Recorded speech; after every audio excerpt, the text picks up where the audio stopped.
Hey guys, today we'll be discussing the significance of the coefficients of quadratic equation. This is going to be an important video and also most interesting video. So you can see that I have taken a general quadratic equation which is ax square plus bx plus c. So as you can see, as I'm varying the coefficients of the quadratic equation, the curve behaves differently. You can see from this setup. Let us try to see what is the significance of each coefficient of a quadratic equation. So let us start with the constant term. So let me stop the varying of other coefficients right now. So let me just keep both the coefficients to 0. So now you can see that the constant term is nothing but you can see from the given equation I obtain the constant term when I put x equals 0. So when I put x is 0, y of 0 is a into 0 plus c. So at x equals 0, the value of the function is c. So you can see that the constant term indicates a value at x equals 0. So that is, if I change the value, so you can see that for each value of the c, the value of the function is y of 0.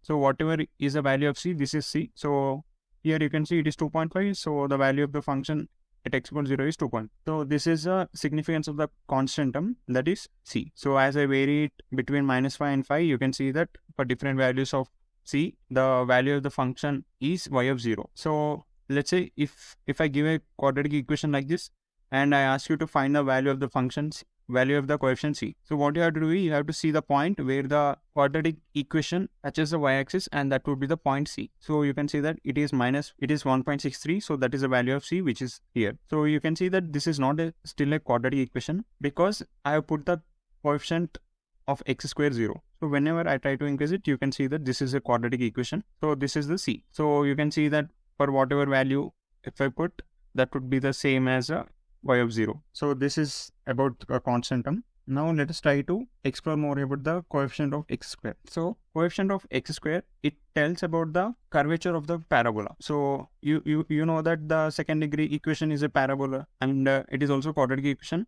So as I increase the magnitude of the coefficient of x square, so the more curvature of the curve is seen. So you can see that as I go further and further, you can see that it is becoming more and more curved. So to understand this, let us try to do one thing. So first let me keep c as 0, and let us try to put an equation y equal to x. So you can see that this is a y equal to x, and it intersects at 2 points at x equals 0 and 2,2. So now I want you to observe one thing. So between 0 and 1, so let me also plot one more curve which is x equal to 1. So this is x equal to 1. So I want you to observe these 2 points. Okay, the one on the y equal to x and the one on the parabola. So for any value between 0 and 1, always the function y equal to x is greater than y equal to x square. So that is between 0 and 1, y equal to x is having larger value than the x square. So to better understand this, I would like to give an example. So you can see that, let me consider it. So what I'm saying, as x belongs to open interval 0, 1. So I said x square is less than x. So let us take an example. So 0.1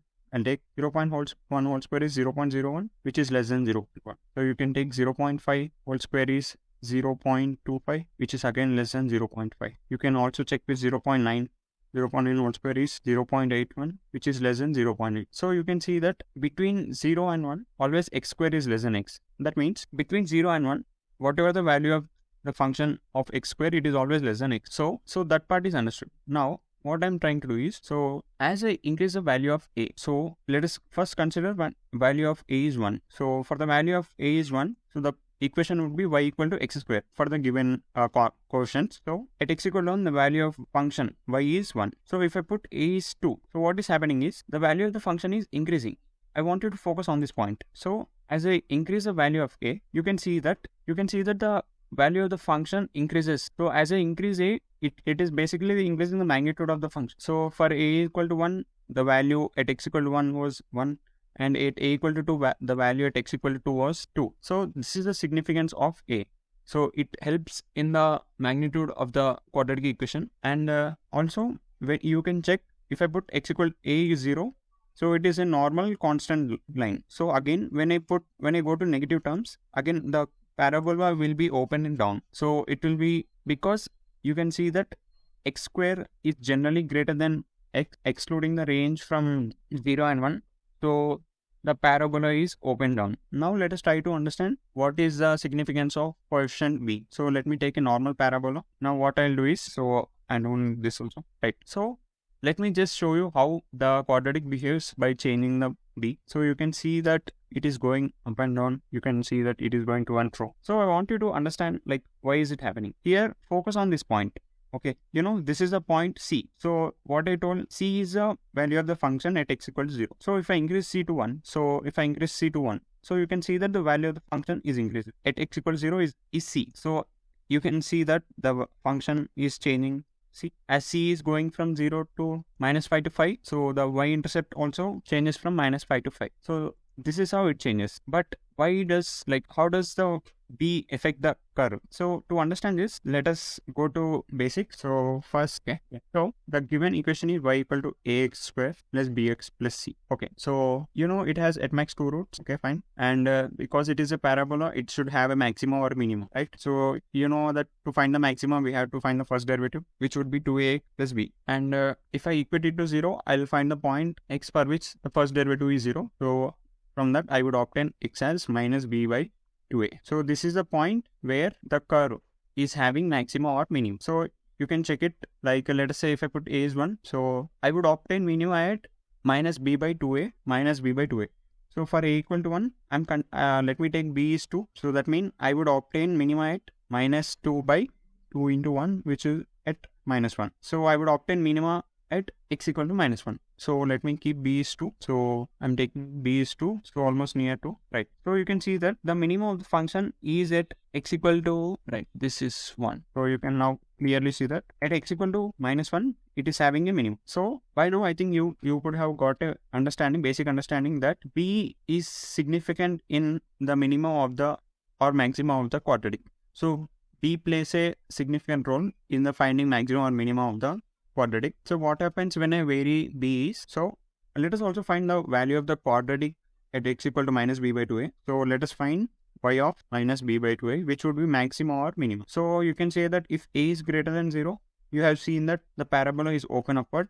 So that means it is having a minima here. So if a is less than 0, that means the parabola is open downward. That means it is having a maxima here, like you can see here. So here a is greater than 0, it is open upward, and a is less than 0, it is open downward. So that is the case. So let me find y is value of the function at minus b by 2a. So that would be a into minus b by 2a into minus b by 2a plus b into minus b by 2a plus c. So a cancel, minus b square by 4a minus b square, this is plus, minus b square by 2a plus c. So what I would do is we would take 2 and 4 here, minus 4a by 4a. So that would be equals 2b square minus b square. So minus b square plus 4ac by 4a. So you can see that the value of the function, the minimum or maximum of the quadratic would be at x equal to minus b by 2a, and that is 4ac minus b square by 4a. So that means that at x equal to minus b by 2a, the quadratic is having a minimum or maximum with a value 4ac minus b square by 4a. So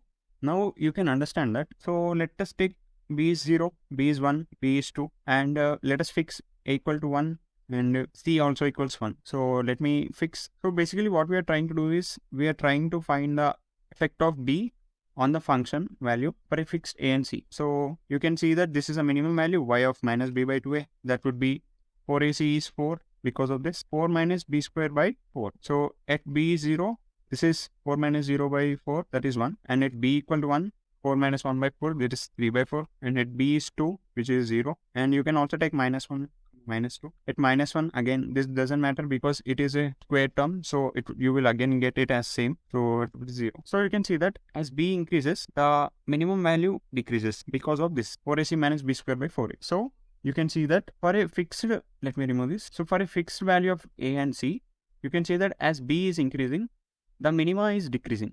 So you can say that this is a minimum value. So you can see that it is decreasing, right? So previously it was there here. So with the value 1.099. So I am increasing b, it is decreasing. Also you can see that if I am reducing b, again in the negative side, it is happening the same. So this is basically b is significant in determining the maximum or minimum as shown like this 4ac minus b square by 4a. So this is the significance of the three coefficients of the quadratic equation. So one helps us in identifying the open up or open down part of the parabola, which is a. and one helps us in the y-intercept part, and one helps us determine the minima or maxima value of the quadratic. So I hope you have understood this and you have found this useful. So please subscribe this if you have found this useful. That would be very helpful for me. Thank you.